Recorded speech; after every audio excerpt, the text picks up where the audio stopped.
अक्लमंद परिंदा।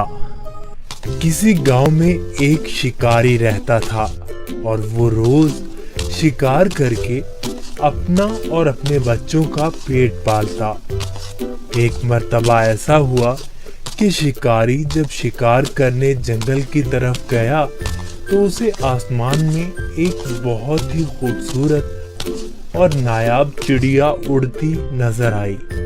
चिड़िया को देखते ही शिकारी के मुंह में पानी आ गया और वो सोचने लगा कि अगर किसी तरह ये नायाब चिड़िया मेरे हाथ लग जाए तो इसे बाजार में महंगे दामों बेचकर खूब पैसे कमाऊंगा।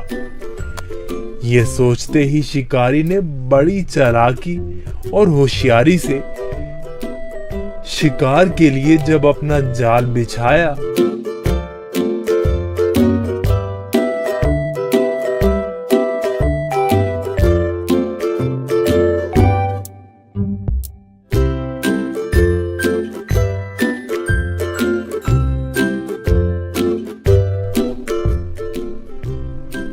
तो उसमें वो खूबसूरत चिड़िया फंस गई। चिड़िया को जाल में देखकर शिकारी अपनी इस कामयाबी पर बहुत खुश हुआ और दिल ही दिल में इस चिड़िया को फरोख्त करने के मंसूबे बनाने लगा।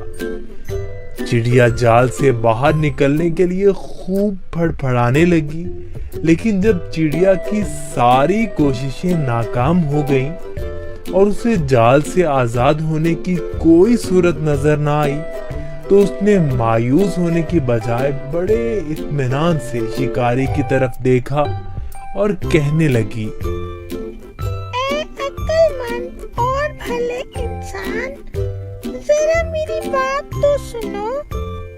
मुझ जैसी छोटी और नन्ही सी चिड़िया को पकड़कर आपको कोई फायदा नहीं होने वाला, क्योंकि अगर तुम मुझे ज़िबा भी करते हो तो मेरे थोड़े से गोश्त और गिनती की चंद नरम और नाजुक हड्डियों से तुम्हारा क्या बनेगा? और अगर तुम मुझे बाजार में फरोख्त भी करते हो तो तुम्हें कितने रुपए मिलेंगे? लेकिन तुम मेरी बात मानो और तुम मुझे इस कैद से आजाद कर दो तो मैं तुम्हें इसके बदले 3 ऐसी कीमती और अनमोल नसीहतें करूंगी जो हमेशा तुम्हारे काम आएंगी। इनमें से पहली नसीहत मैं तुम्हारे हाथ पे बैठ के करूंगी और नसीहत ऐसी होगी जिसे सुनकर तुम्हारा खून और बढ़ जाएगा। और दूसरी नसीहत दीवार पर बैठकर करूंगी जो बहुत ही आला और कारामद होगी। इसके बाद तीसरी और आखिरी नसीहत दरख्त की शाख पर बैठकर करूंगी। इसलिए अब तुम्हारी अक्लमंदी का यही तकाजा है कि तुम मुझे आजाद कर दो और मेरी इन तीनों नसीहतों पर अमल करके दुनिया में बड़ा नाम कमाओ। शिकारी ने चिड़िया की ये पेशकश सुनकर थोड़ी देर सोचने और गौर करने के बाद उसकी बात मानते हुए जाल की रस्सी खुद खोल दी। रस्सी खुलते ही चिड़िया उड़कर शिकारी के हाथ पर आ बैठी। पहली नसीहत करते हुए कहने लगी, किसी भी नामुमकिन बात पर कभी यकीन न करना, चाहे कोई भी कहे।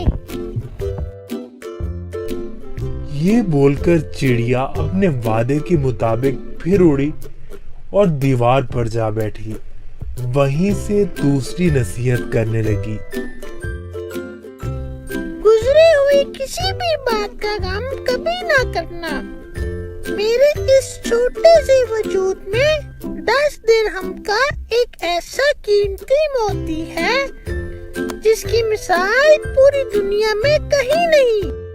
और इस महंगे मोती को पाकर तुम और तुम्हारे घर वाले खूब ऐशो इशरत से जिंदगी गुजार सकते थे, मगर तुम्हारी किस्मत पर अफसोस, तुमने मुझे आजाद करके एक बेमिसाल मोती अपने हाथों से खो दिया।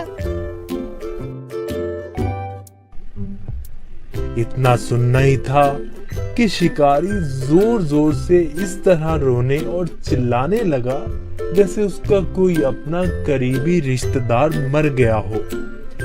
रोते रोते बार बार ठंडी आहें भरता और कहता, हाय हाय मैं तो लुट गया, बर्बाद हो गया। अरे मुझ बेवकूफ ने क्या कर दिया, हाथ आए खजाने को खो दिया। ऐसी नादिर चिड़िया क्यों आजाद कर दी। शिकारी जब खूब रो धो चुका तब चिड़िया ने उसे मुखातिब करते हुए कहा, अरे बेवकूफ और अहमद शिकारी, मैंने पहले ही तुम्हें नसीहतें कर दी थी कि गुजरी हुई बात का गम न करना। जब ये बात हो ही गई थी तो अफसोस से हाथ मलना किस काम का। और हाँ, ए नादान शिकारी, तुमने मेरी पहली नसीहत भी तो गौर से नहीं सुनी। मैंने कहा था ना कि किसी भी नामुमकिन बात का हरगिज़ यकीन नहीं करना चाहिए, हाँ वो कैसी ही क्यों ना हो। अब जरा अक्ल से काम लो और देखो तो सही, मुझ नन्ही सी जान का पूरा वजूद 3 दिरहम से ज्यादा का नहीं है, तो फिर 10 दिरहम का मोती मेरे छोटे से वजूद में कैसे हो सकता है।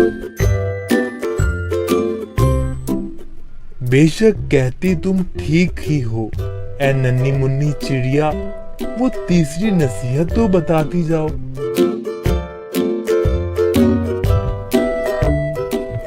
अरे भाई, तुमने मेरी पहली नसीहतों पर कौन सा अमल कर लिया जो मुझसे तीसरी नसीहत भी सुनना चाहते हो। वो कीमती नसीहत तुम जैसे नादान इंसान के लिए नहीं है। ये कहते ही फुर से चिड़िया उड़ी और शिकारी उसको देखता ही रह गया। देखा बच्चों आपने, वो नन्ही सी चिड़िया कैसे अपनी अक्लमंदी से इस शिकारी से अपनी जान बचाने में कामयाब हो गई।